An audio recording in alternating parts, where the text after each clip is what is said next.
নজর রাখতে হচ্ছে দুবরাজপুর ব্লকে বিডিও জয়সূর্য চক্রবর্তীর বিরুদ্ধে যৌন হেনস্থার অভিযোগ করছেন ব্লকেরই এক মহিলা আইসিডিএস সুপারভাইজার। অভিযোগ, দীর্ঘদিন ধরে হোয়াটসঅ্যাপে বার্তা এবং ফোন করে তাকে বিরক্ত করা হতো, শারীরিক সম্পর্কের জন্য চাপ দেওয়া হতো বলে অভিযোগ। অভিযোগকারীর দাবি, থানায় অভিযোগ জানাতে গেলেও দীর্ঘ সময় এফআইআর নেওয়া হয়নি। পরে প্রায় 9 ঘন্টা পর বিডিওর বিরুদ্ধে এফআইআর রুজু করে দুবরাজপুর থানার পুলিশ। এই মুহূর্তে বড় ব্রেকিং, দুবরাজপুরে বিডিওকে ঘিরে বিতর্ক, বিডিওর বিরুদ্ধে এফআইআর দায়ের হলো দুবরাজপুরে। বড় খবর, বিডিওর বিরুদ্ধে যৌন হেনস্থার অভিযোগ উঠছে আর জানিয়েই ব্যাপক বিতর্ক তৈরি হয়েছে। গুরুতর অভিযোগ মহিলা সুপারভাইজারের। দেখুন, ঘটনায় মুখ্যমন্ত্রী, ডিজিপি সহ একাধিক প্রশাসনিক কর্তৃপক্ষের কাছে লিখিত অভিযোগ পাঠিয়েছেন ওই মহিলা। পাশাপাশি হোয়াটসঅ্যাপ চ্যাট সহ একাধিক তথ্য প্রমাণও পুলিশের হাতে জমা তিনি দিয়েছেন। কথা বলো, আপডেট নেব। সঙ্গে রয়েছে প্রতিনিধি জয়ন্ত। জয়ন্ত, গুরুতর অভিযোগ মহিলা সুপারভাইজারের, বিডিওর বিরুদ্ধে, ব্লক আধিকারিকের বিরুদ্ধে অভিযোগ। 9 ঘন্টা পর এফআইআর হলো, তদন্ত শুরু করেছে পুলিশ। আর কি উঠে আসছে?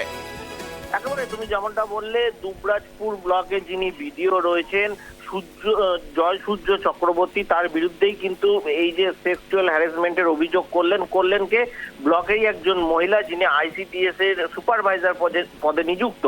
তিনি এই অভিযোগ করলেন। বিগত কয়েক মাস ধরে তার সাথে এই সেক্সুয়াল যে হ্যারাসমেন্ট সেরকমই আচরণ করছিলেন এবং এমনটাই কিন্তু তিনি অভিযোগ করছেন। তার যে হোয়াটসঅ্যাপ যে ফোন নাম্বার রয়েছে সেখানে তিনি ফোন করতেন এবং হোয়াটসঅ্যাপে তাকে বিভিন্ন রকম ভাবে তাকে চ্যাট করতেন এবং তার সঙ্গে বিভিন্ন রকম তাকে কিন্তু অশ্লীল ভাষায় তিনি বিভিন্ন রকম কথা বলতেন এই হোয়াটসঅ্যাপে কল করে এবং চ্যাট করে। যদি তার কথা শোনা না হয় তাকে কিডন্যাপ করা হবে, এমনটাও কিন্তু তাকে বলা হয়েছে, এমনটাই তিনি কিন্তু অভিযোগ করছেন।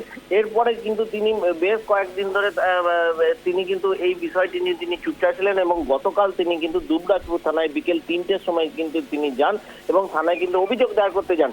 কিন্তু তিনি যেটা অভিযোগ করছেন, থানায় বেশ কিছুক্ষণ তাকে বসিয়ে রাখা হয়, কোনো রকম অভিযোগ নেওয়া হয়নি। এরপর দুবরাজপুরে যিনি বিধায়ক রয়েছেন, বিজেপির বিধায়ক অনুপ কুমার সাহা, তারপর তিনি যান।